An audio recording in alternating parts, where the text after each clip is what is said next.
Hello, welcome back for another video. In this one, we're going to take a look at my modded system collection here. It is small. I do plan on getting, if I can get my hands on a modded PlayStation 3 with a whole bunch of games already preloaded.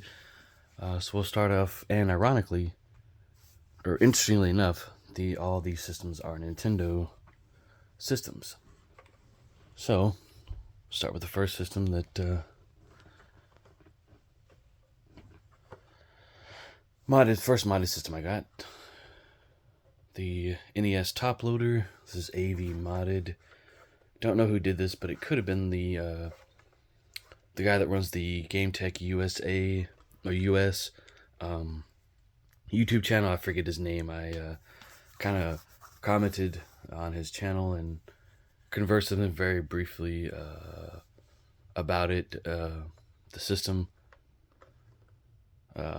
So this is the AV modded NES top loader. It's got the light underneath the power switch here. Funny enough, I think that actually might have turned on briefly. Of course, the original reset button, which is not lighted. Nothing in here was modded that I know of. So yeah, there's the mod. AV instead of just RF. I don't know if the RF still works. Of course, you have your original power plug or input to controller ports. Yeah, and it works great. You can still see some remnants of or a little bit of jail bars on the screen, but that's fine. I'd rather take that any day over dealing with the difficult side-loading original NES any day. And I do have one of those. I did plan on buying a backup for this at one point, and I probably still will if I can find it for a good deal. Now that I can afford it. So the second system I got, and I really didn't intend to get the last system I'm going to show, mainly due to the pricing at the time, but found a really good deal. So here is an original Wii with GameCube compatibility along with the controller port. Still got the original door for that. This one does not read discs, but it is modded to play games through the USB connection through micro SD card, or sorry, USB flash memory, and there's also a memory card reader if I can remember how to open this thing. I'm not really familiar with Wii's. And other games are read through the micro SD card reader. So this is soft modded. And there's the back, all the stuff in the back. But yeah, so this thing has GameCube hardware inside of it, so it's not emulating the GameCube games. But I can also play Super Nintendo games on here. Genesis, NES, N64. It doesn't do all that well with, mainly probably due to the fact that it's running an old version of Mupen 64. That's fine. I can play N64 games on my N64 through my Crix and Stone Age Gamer official EverDrive. But yeah, the GameCube games work flawlessly on here for the reason I just mentioned earlier, and all the buttons and stuff work. So it's just the disk drive that is busted, so it will not play Wii discs or GameCube discs. But there's a pretty good amount of Wii and GameCube games on here to play. Still exploring the library of the older games. It's kind of hard to get off and running on those, mainly because I don't understand how to start it up fully, but that's fine. So yeah, probably get that modded PS3 eventually sometime. Maybe even a modded PS2, but the prices on those are pretty high. I had better luck on pricing with the PS3. So, the creme de la creme of the modded collection. So this is a custom case for this GameCube. All the innards are original GameCube parts, as far as I know, except for the capacitors, which have been replaced with ceramic capacitors, so they're going to last a good long time, maybe over 20 years. We'll see. But we got the new GameCube Jewel here is what they call it. The disk drive still works, but it is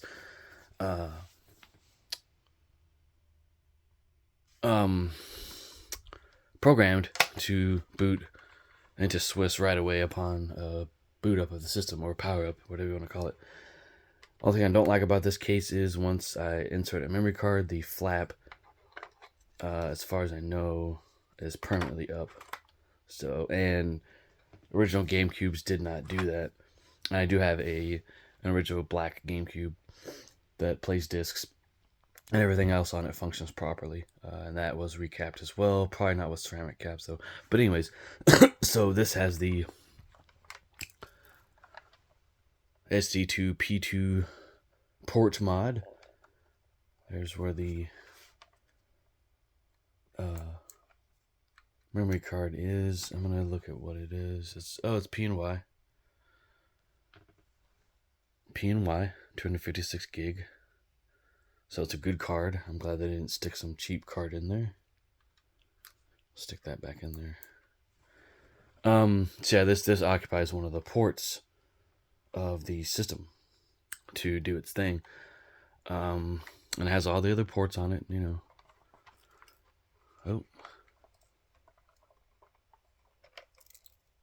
Something's rattling around there. But everything functions. Didn't have any issues with this thing. Has a bunch of good GameCube games on it. Of course, there's other.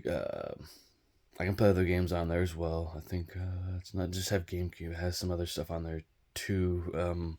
Haven't really explored that I can remember. But yeah, I would recommend going this route for GameCubes. Get one that's modded to play the games off an SD card, or you could soft mod it to play the games off a memory card adapter. Results are different doing it that way. But I've had great results with this thing. I mean, everything works on it. Controller ports, everything. Rumble works. Of course, there's new third-party controllers out there now, wireless ones. I may look into getting one of those, but I do have 2 stock original GameCube controllers, unmodded. In other words, just whatever came on them from the factory is there and working. Then I have a black modded controller with brand new control sticks. Got that just in case my original Indigo controller goes out when it does. But yeah, briefly back to the NES. I play my games primarily through with the EverDrive. The innate EverDrive. So yeah. And then of course, the hacks and stuff. I'll use the actual cartridges. But I do plan on loading up some new games on that flash card to play them that way, because buying reproduction cards of those games is very expensive, even still for me. So, but yeah, GameCube soft modding or hardware mods are the way to go, since a lot of the disk drives are 20 plus years old and starting to fail. That is inevitable. It's going to happen. There's no way to avoid it. The only way to remedy it is replace the disk drive with a refurbished drive, or one that was never used, new old stock.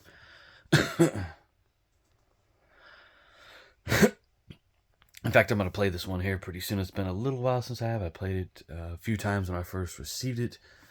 But yeah, great case, just as good, almost as good as the original. Pretty sturdy. There's other colors out there you can get. There's eBay sellers that sell these at varying prices. I would not pay over anything over $200. In other words, I wouldn't pay in the $300 range, but hey, everyone's different with their budget and what they're willing to spend. I understand that, and that's your prerogative, your choice.